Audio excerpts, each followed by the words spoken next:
Alright, I'm Flux Pavilion and you are listening to Recess with Spinelli.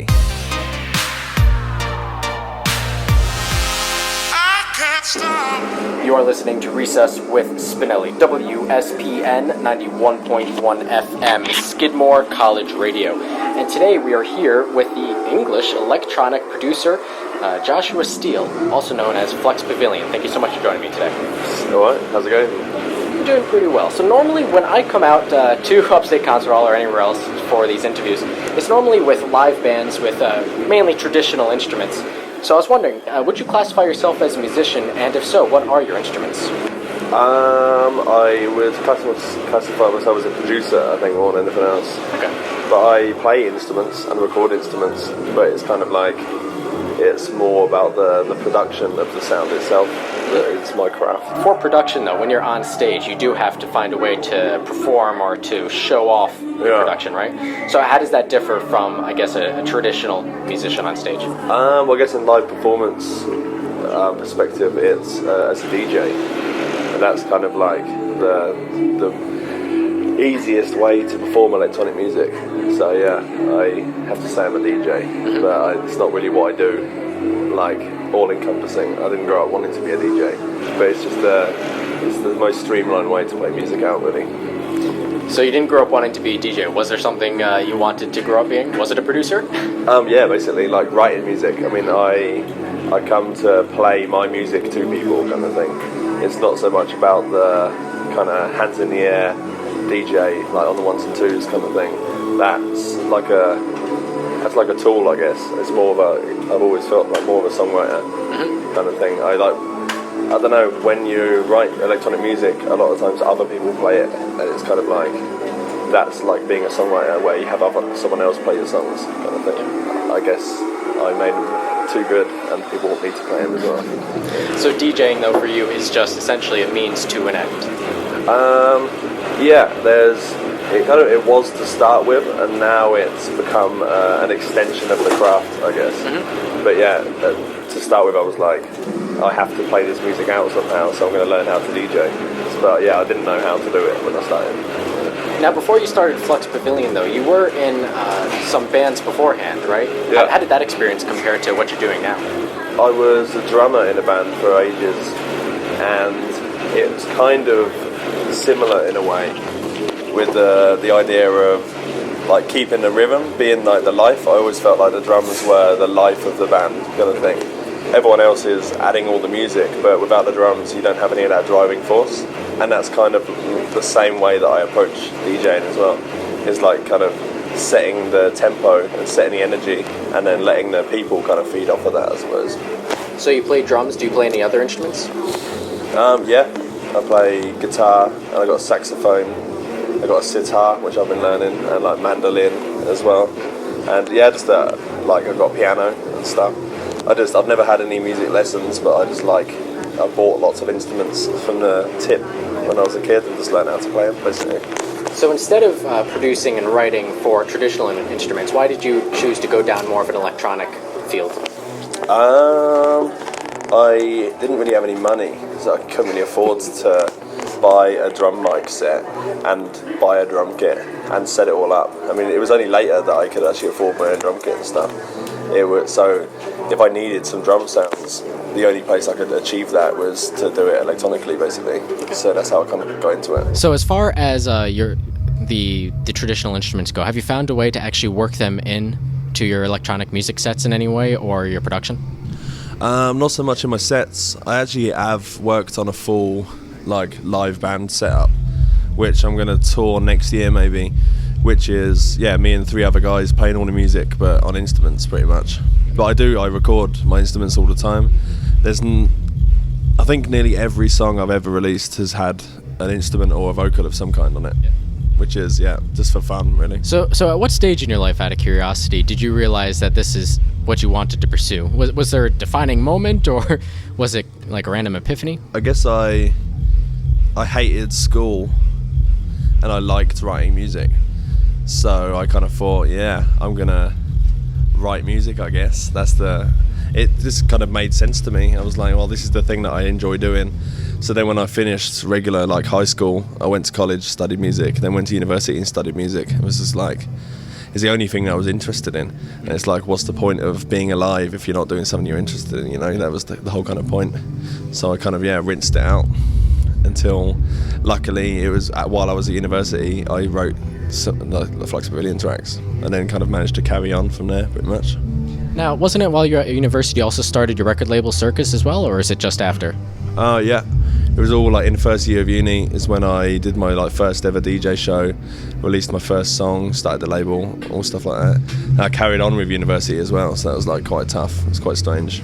So what were some of the challenges of starting your own label though, and university and doing Flux Pavilion all at the same time? So I don't really see anything as a challenge. I think it's more to do with like passion. You got to look at what, how much energy you've got and what you want to put into it. I mean, it's kind of like you get back from what you put into it, really. So yeah, sometimes you got to not sleep and stay on the phone all day and then work on music and stuff. Sometimes that just has to happen, but for me that was what I wanted to do, so it wasn't a bad thing. It was what my life became, essentially. Now with your production, with DJing, with your music career, what at the end of the day, what is it you want to achieve? What is it that you want to be known for? I don't know, really. I guess I wouldn't write for me, I was thinking about it the other day, is every song I put out as Flux, I imagine it being a big hit. It's kind of like I wouldn't release it if it wasn't a big hit, which is a strange thing. That's not all musicians do that. I mean, there's some other projects that I work on that I don't have that end goal, but there's something about with electronic music, I really love like the catchy kind of sing-along energy, and that's what I want to achieve. So I guess the end goal is always to become the greatest producer that ever lived, I suppose. I think if you don't aim for that, if you don't have like that in your gut, something you're going for, then you're going to keep achieving your goals and then you've got nothing to do then.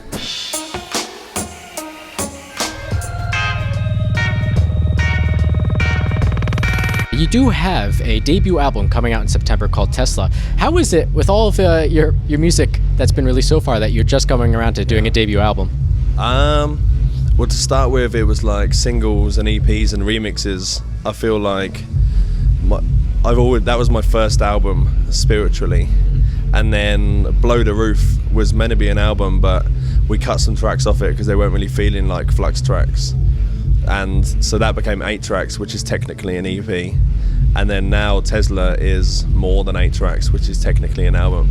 So it's kind of technically my debut album, but I feel like I'm on my second, maybe third album in terms of material, but it's kind of, it's just a label, I guess. So it's a debut album by default, essentially. Yeah, pretty much. And it's just this cool thing to say as well, I suppose.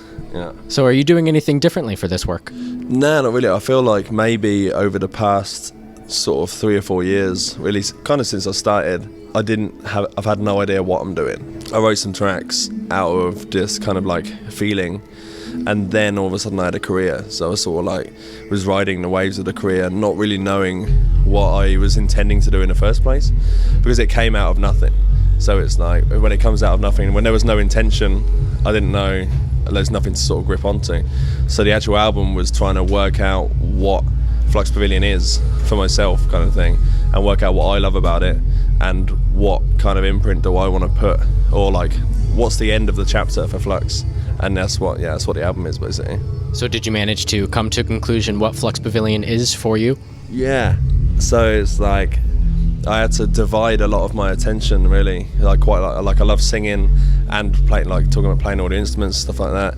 I had to really kind of separate that and realise that as a writer myself, there's lots of stuff that I really want to do, but that isn't necessarily what's great, like Flux Pavilion in Flux Pavilion's world.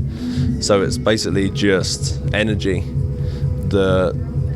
Being able to create tangible energy with audio that's what Flux Pavilion is. I think that's what it always has been. Being able to make people move without touching them, which is, that's what the album's all about. So when you're DJing on stage, your ultimate goal is to just get people moving and kind of forget any woes or something of that nature? Yeah, it's like lose yourself music, basically. It's just like how I'm always fascinated by the idea that something that doesn't exist can have such a incredible impact on people.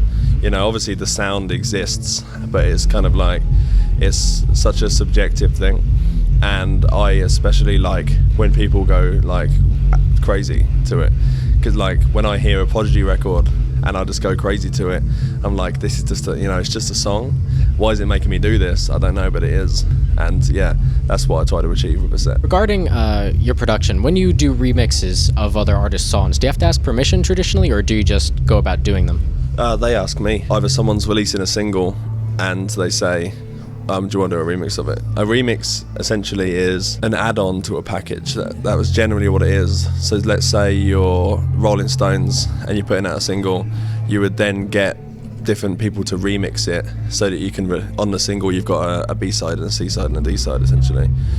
That was where remixes came from, and then our generation kind of took that to the next level by making our own songs out of it. Because normally you'd have like a disco remix would just be the original song with a disco beat on it, kind of thing. Whereas people like me and like our bass culture, we want to write our own songs, so we'd like take those parts and we just build completely new songs around it. If you look back into history of remixes, it's what we do isn't really remixes, but that's just what it gets called basically. Now, has that become more difficult to earn a living doing remixes for folks when nowadays people are just doing them on the fly in SoundCloud for free? Well, it's not about earning a living, really. It's about making the music. I mean, the earning a living comes into it after the fact for me, you know. If I make a good song, I mean, I'm gonna earn a living, but if I try and concentrate on that, I'm never gonna make a good song. So I just try and write some good songs and then see where life takes me after that, I guess. Well, thank you so much for joining me today. Cool, all good. Thank you very much. You have been listening to Recess with Spinelli, WSPN 91.1 FM, Skidmore College Radio, and we've been speaking with Flux Pavilion. His debut album, Tesla, will be out September 4th.